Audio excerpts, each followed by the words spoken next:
now have 5 seconds to comply. 4, I said 3, everything is under control. 1. Ed, I am stand now there. authorized to use physical force.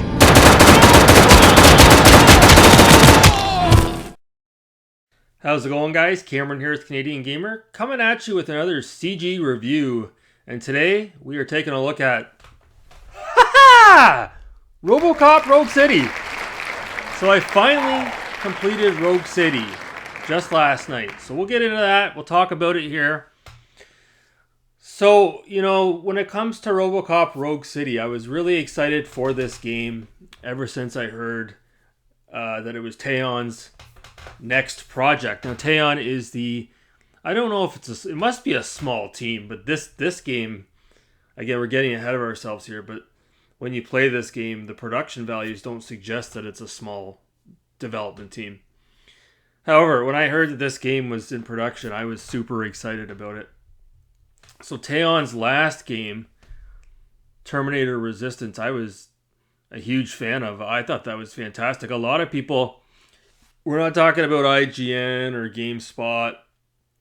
We're talking about actual gamers like me and you that had a chance to play Terminator Resistance. Was just absolutely absorbed in the charm of that game and what that game had to offer. So when I saw initial gameplay footage for Rogue City, it very much looked like more of the same, except dialed up to 11. So I'm happy to say, you know, Rogue City does live up to the hype, if you can call it hype. You know, it's difficult because this is the perfect game for someone like me. 40 years old, don't like multiplayer, looking for a single player campaign that's not too long, preferably a first person shooter with a lot of blood and guts. And if it pays homage to a classic film from the 80s, especially if it's a Paul Verhoeven film, then that's just got everything, all the ingredients to be the perfect game for me. That's exactly what I want in a video game.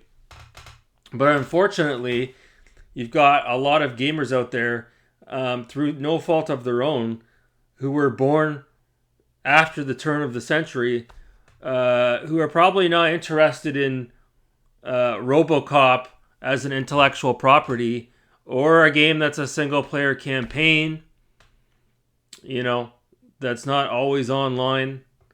And so it's crazy to think that we're still getting these these offline single player experiences, because it's going the way of the dinosaur. Enjoy it while it lasts, folks, because that's being taken away from us. The rug's being pulled out from underneath of us. So yeah, really good game. Awesome stuff. We'll get right into it. We'll talk about the likes and dislikes. I don't know how long it took to complete the game. The game doesn't actually show you. Unfortunately, I didn't see it. It doesn't give you an idea as to how long you played the game. When you pull up your most recent autosave, it just shows the time of the day and the date. It doesn't actually show how many hours you put into the game, unfortunately. So we could probably put that down as a dislike. Just right off the hop, I got my sheet here. Got some stuff here to talk about. The graphics. The graphics are really good in the game. So it's taking advantage of the ray tracing and ambient inclusion lighting. Is that how you say it? Help me out here, John Linneman. The ray tracing looks so good in the game. It's the best I've seen on the Xbox Series X personally. Even better than Cyberpunk 2077 with its next gen upgrade that it got. So when you see the game in action, it's taking advantage of the Unreal 5 engine. It's one of the first games to take advantage of Unreal 5.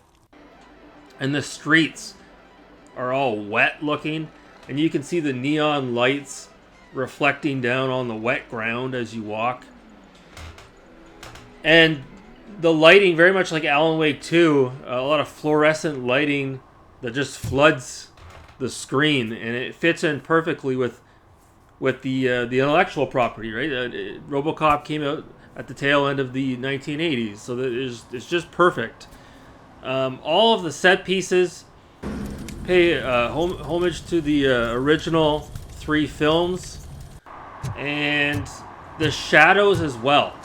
The shadows and the lighting, like I said, when you go into, let's say you go into an office and it's daylight, you can see the light coming through the windows, but you can also see how the shadows bounce off the floor and onto the wall.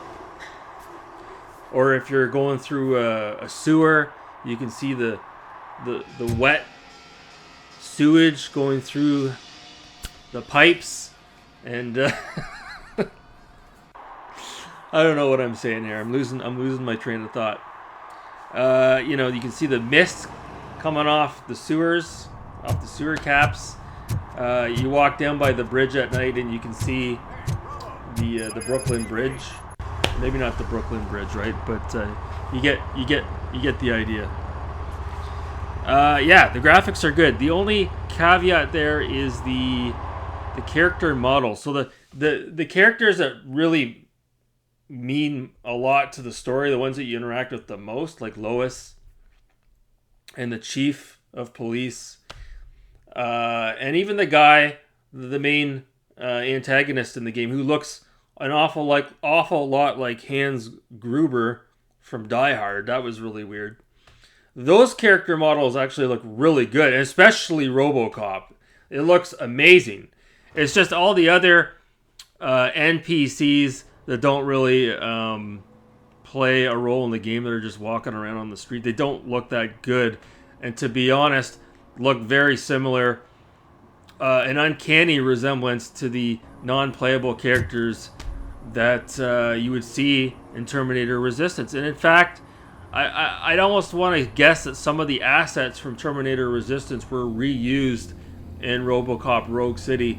The garbage cans with the flames come to mind. It looks just like the garbage cans in Terminator Resistance. But all that being said, the graphics, in some cases, the graphics look photorealistic when you're walking through the streets. I constantly stopped playing the game just so I could admire what was in front of me. And these scenes you're seeing, I captured these on my Xbox Series X. So I hope you guys can appreciate this. But yeah, one of the best looking games. They got the lighting just right, especially at night, during the day.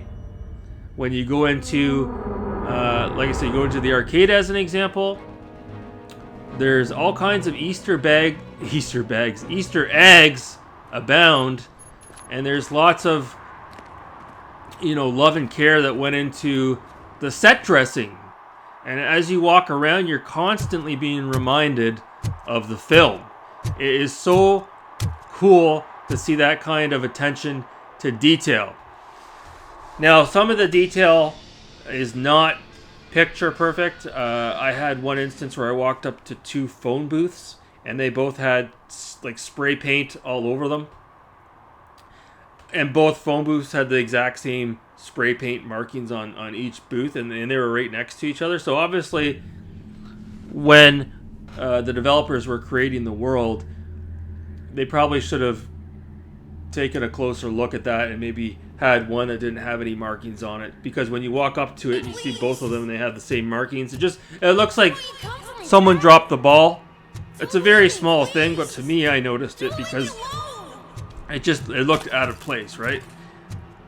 But yeah, that being said, the environments, the locale, if you will, at one point you're going through a maximum security penitentiary, and you can see like orange jumpsuits in one of the rooms you go into that are all, they've just been freshly washed and they're all folded neatly.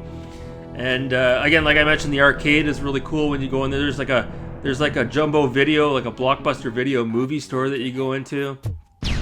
There's also a body shop you go into, and when you start spraying bullets, you see the paint cans go flying. There's spray paint going everywhere. So yeah, there was a lot of real cool set pieces for sure. So I can't say enough good things about the graphics. Definitely a huge leap above Terminator Resistance. That being said, Terminator Resistance, the complete edition, which includes ray traced reflections, was recently released finally for the Xbox Series X. Hopefully, I think it might have only been released in Europe. I haven't seen it at the stores. I would like to pick that up. The audio. The music is perfect. Perfect. The ambient music, it's just like the same music that you would hear in the film. The theme song is in the game. They nailed it. Sounds awesome. Your guns sound really good when you're shooting the enemies. All the sound effects are great. Some of the characters say the same things over and over and over again. Oh, he shot me! Oh, son of a bitch, he shot me! Kind of gets old after a while. But other than that, no, the audio was good. There's even some hard rock music in it that's quite catchy if you ask me. And again, it fit perfectly into the time period of the game. Oh, and by the way, there are a lot of things in the environment that, again, make it seem like you're really in the late 80s, early 90s. There's a camcorder. It's like a JVC camcorder, a red camcorder. And it actually says, it doesn't say JVC on it. It says like TVC on it. And you come across a pair of component cables on a table, VHS tapes, CRT TVs, all kinds of spray painted graffiti all over the walls. It's awesome. It's fucking awesome. So let's move on from audio and graphics. Well, we'll talk about gameplay. I don't want to talk too much about gameplay, but yeah, it's good. Is it as good as a modern Call of Duty as far as the first-person shooting mechanics are concerned? No, not quite. I wish there was a cover mechanic in the game where when you creep up to the wall, maybe if you hit like the left bumper, you could peek out and then peek back in. You can't really do that, unfortunately. However, when you come up to the walls, he will put his gun up like this, so you can slowly creep out. I did want to mention that before I forgot to talk about it. I know I'm going all over the place here. There are a couple of boss battles, specifically with Ed 209. And those battles are epic. Those battles damn near crashed the game. The game started to stutter quite a bit during those moments. I played the game in performance mode, not quality mode. I didn't really see a difference between quality and performance. In this game specifically, you still get again, going back to the graphics here, you still get the ray traced reflections in performance mode. So as far as I can tell, all that you're getting in quality mode is the bump up to 4K, but it's not worth it because it's like really slow. So if you're playing this game, just play it in performance mode. Yeah, so the game, explosions everywhere. Bikers coming at you. You can pick up a bike and you can throw it at the biker. He'll fly off his bike and go flying. Again, bombs going off, missiles, explosions, fire, everything. It's awesome. Well, you can see the clips here. Okay, it's just one amazing action scene set piece after another. It never got old. So much fun. Every time I would see a huge explosion, I would quickly capture the 15-second clip because I knew I would want to use it for this video. So yeah, there's no shortage of explosions. And in fact, a lot of times, even when I wasn't in the heat of the battle, and if I saw like a gas can lying around, I would shoot it just for the hell of it, just to see it explode. I was always shooting everything I could see. Spray paint cans. You can shoot windows. Glass goes everywhere. I love it. A game that has glass, a good glass shatter. You know, I love a good glass shatter. Mwah! And I love games that have destructible environments. You know, that was like a big issue I had with, was it Far Cry? Was it Far Cry where you were limited as to what you could shoot? This game, you could pretty much shoot anything.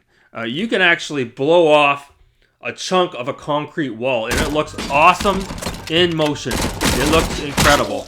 So yeah, bring in the goods. You know, you play a game like RoboCop, absolutely you want to see a lot of action-packed explosions. This game does not disappoint. I have to write everything down or else my memory is short term, right? So you also have the ability to do what's called a breach, which means is when you walk into a building, eventually you get to a point where the guys you're looking for are on the other side of a door. You can bang the door open, and it goes into almost like a Max Payne, like a slow motion.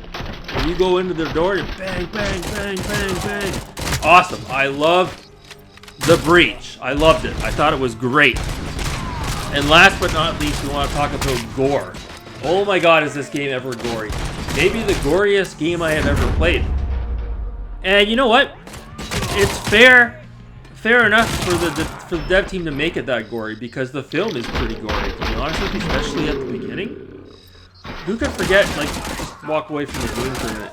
At the beginning of the movie, because I know I just watched it, when Ed 209 when he's introduced, and he turns on one of the police officers, and he shoots him, and there's fucking blood everywhere. It's actually shocking to see that. No wonder the movie was, rated R when it came out. So yeah, this game is extremely gory. You can literally blow somebody's head off and their head goes, and the blood splatter goes all over the wall. Little chunks of their brain everywhere, all over the place. And there's a part of the game which I might bitch about in a minute. It's called Auto 9, and it allows you to upgrade your weapon and upgrade certain things throughout the world. And there's a certain thing you can upgrade in Auto 9 which gives you extra gore. And I did do that. I don't know if I noticed a huge difference. But yeah, all that being said, it's probably the goriest game I have ever played. I can't think of anything gorier. I'm trying to think off the top of my head. I want to say maybe The Evil Within. Some of those earlier Resident Evil titles. Splatterhouse for the Xbox 360's got quite a bit of blood. But no, this game's gory. This game is pretty bloody. And yeah, I thought it was awesome. I always had a smile on my face the whole way through. So, that being said, let's just dip into the dislikes and then we'll wrap the video up because we're already at 18 minutes long. So dislikes, as I mentioned, Auto 9. That's not necessarily a dislike. That's more of a me problem. I didn't understand how it worked. I didn't actually take the time to look at it. I just discredited it. I didn't understand what it was. And then I asked somebody else in the community. He explained to me what it does. So unbeknownst to me, I played through the whole game pretty much handicapped. Because if you take advantage of Auto 9, it gives you the ability to have unlimited ammo without reload on your gun. So you can see this clip here. So I was playing the game on easy. I flipped it over because it felt too easy, and I flipped it over to medium, and medium was like too stressful. Way too stressful. And then I flipped it back over to easy, and easy was too easy. So I think had I taken advantage of Auto 9 right from the get-go, it probably would have enhanced my gameplay experience. So that's a me problem. That's a me problem. At the end of each mission, because there's 31 missions in the game, you go back to the precinct and you get brought down to the basement and you talk to the psychologist, and they do an evaluation on you, and you get graded based on, how many secrets you found during the mission, how many kills you got, did you do the side quests and things like that. I don't know. It was okay, I guess. I don't know. I wasn't crazy on that. I just kind of want to move on to the next mission. I get tired of going back to the precinct, down into the basement. Lots of glitches. Not lots, but a fair amount, as you can see here. I had one instance where an NPC fell through the ground, and you could just see his head, but he kept shooting me. That was when I was in the prison. NPCs doing the T-pose, their bodies in weird positions, texture flickering, objects flickering within the environment. Did you hear? Didn't have any hard crashes. Nothing that was game-breaking by any means. And you could almost forgive the game for its glitches just based on how it did everything so well. Everything else, that is. I talked about this with another guy in the community, but I found there was a lot of fetch quests in the game. Oh, hey, RoboCop, can you come over here? My locker's jammed. I can't get into my locker. Can you open my locker? Can you sign this birthday card? Can you go around and get everybody to sign this birthday card? You know, can you go over and deliver this watch to so-and-so's apartment building? It's fine. It's fine, but it's just like... I found like there was way more of that going on than in Terminator Resistance. And I apologize if I'm comparing those two games a lot, but they're so similar, obviously. And that brings me to my next point. I almost find Rogue City was too long. It was long. For me, it took me 3 weeks.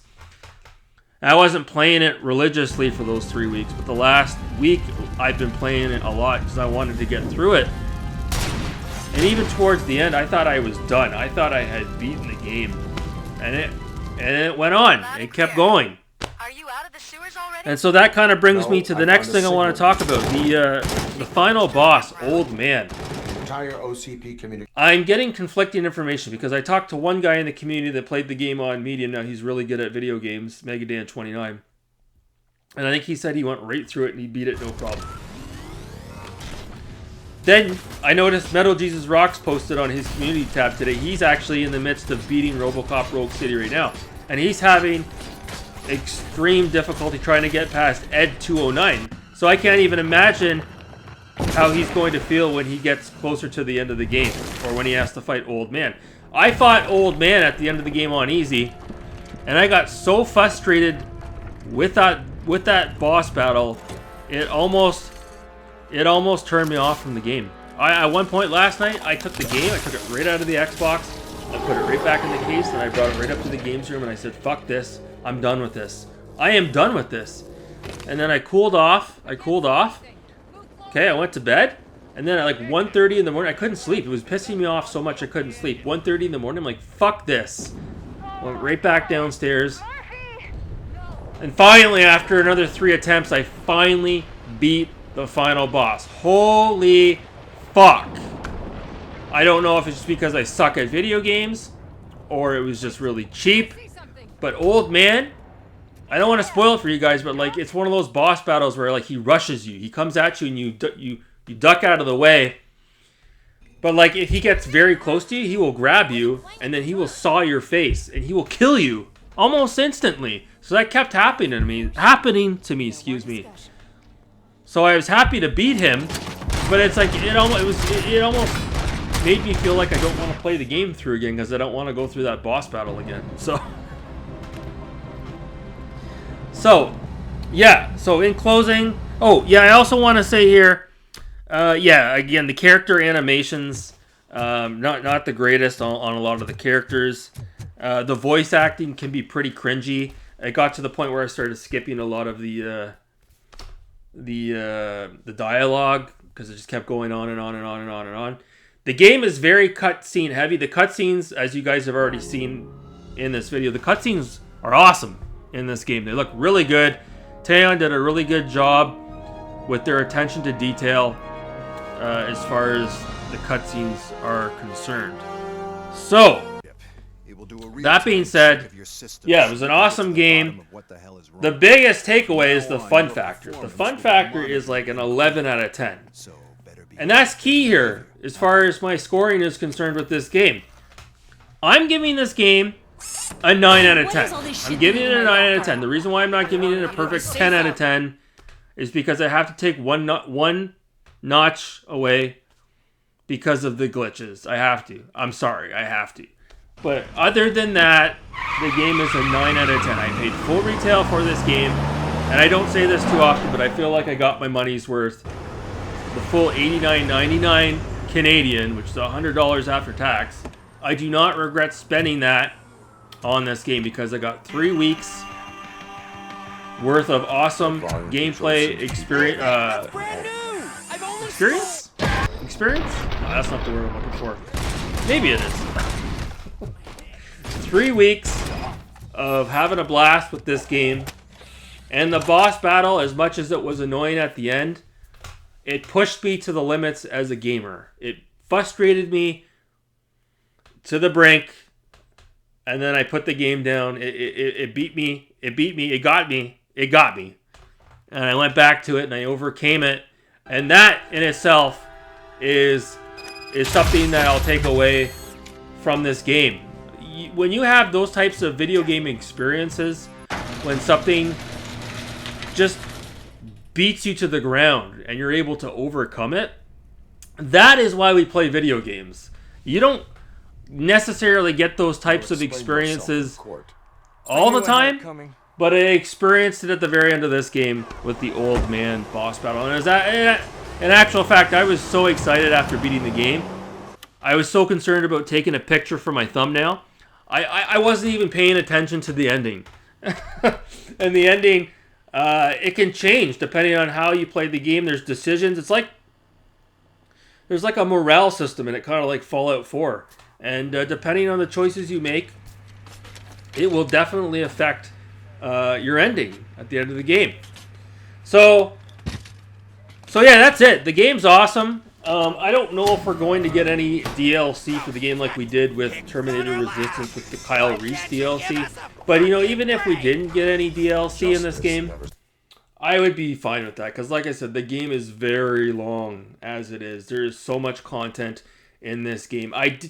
Now, just in case you're wondering, there is like an Alex Murphy expansion pack you can get for this game. And it gives you, like, body-colored armor, and I think there's a new sort of downloadable content that just recently came out, and it gives you blue exterior on RoboCop, and it shows a little bit of bullet damage, which is really cool.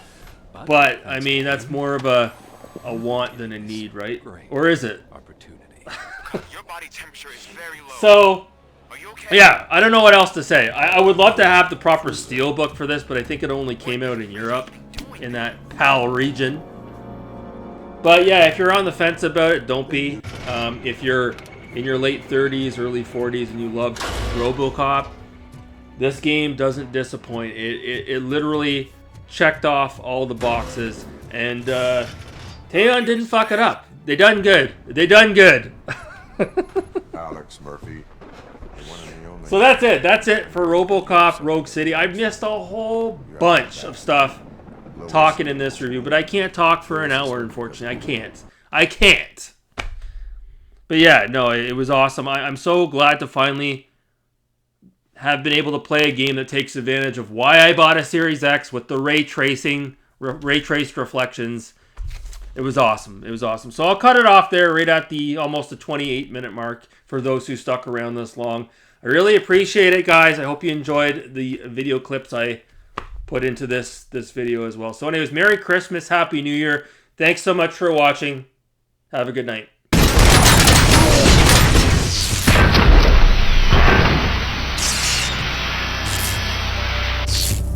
We must erase you.